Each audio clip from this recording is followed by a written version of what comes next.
Okay, where's the record button? There we go. I've been thinking about the alone effect, the lobotomizing alone effect internally a lot of guys might feel, where they get help from a community, but they don't feel like they're part of a community. They feel like they're alone.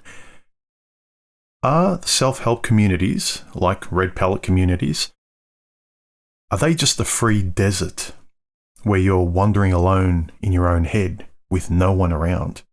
I think when you come to the realization that freedom is not enough, that freedom on its own is not purpose, there's just nothing there. Freedom on its own is nothing. Freedom sounds good because it's being detached from the pain or where you felt like you didn't belong.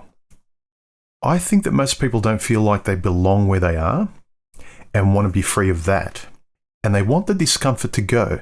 And they think that the lack of discomfort is happiness, that's home.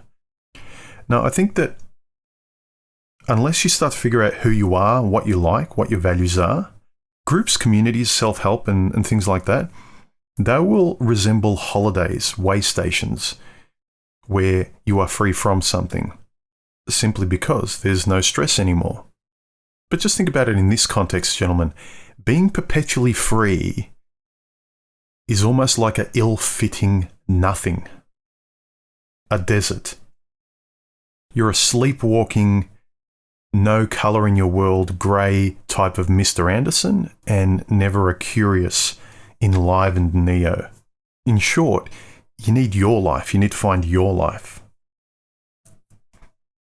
And echo chambers of communities that just stimulate positive aphorisms and things like that without actually looking at ethics and how you can take action, particularly you as a person. I think until you start doing that, taking those little steps of courage in that direction, doing something, going somewhere, you're just left with free nothing. And it got me thinking, introverts, extroverts. I think there's a lot of social extroverted people because they simply don't know what they want and who they are. Most people are social, I think, not because they just love being around strangers and crowds, but because they haven't found their fit. They love the potentiality of searching, of shopping.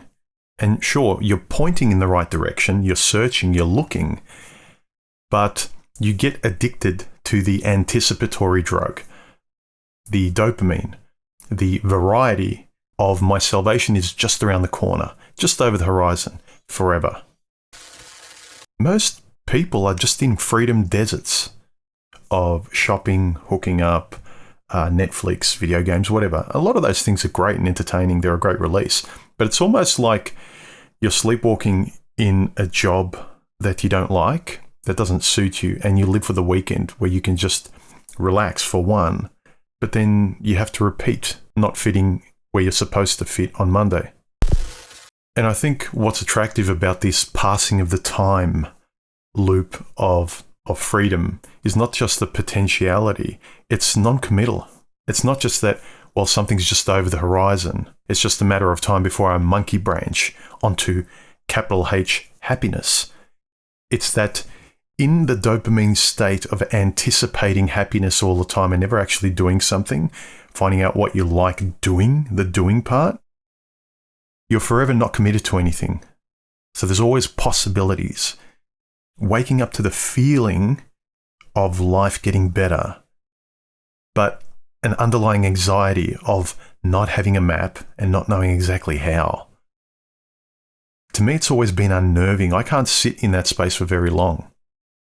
In one of my recent videos, why I talk about relationships, R. Vero said, "The only thing I know about today's relationships is I dance the waltz while they tap dance. Different style, different steps, different dynamics, different beat. Nothing matches at all. Should I learn to tap dance?"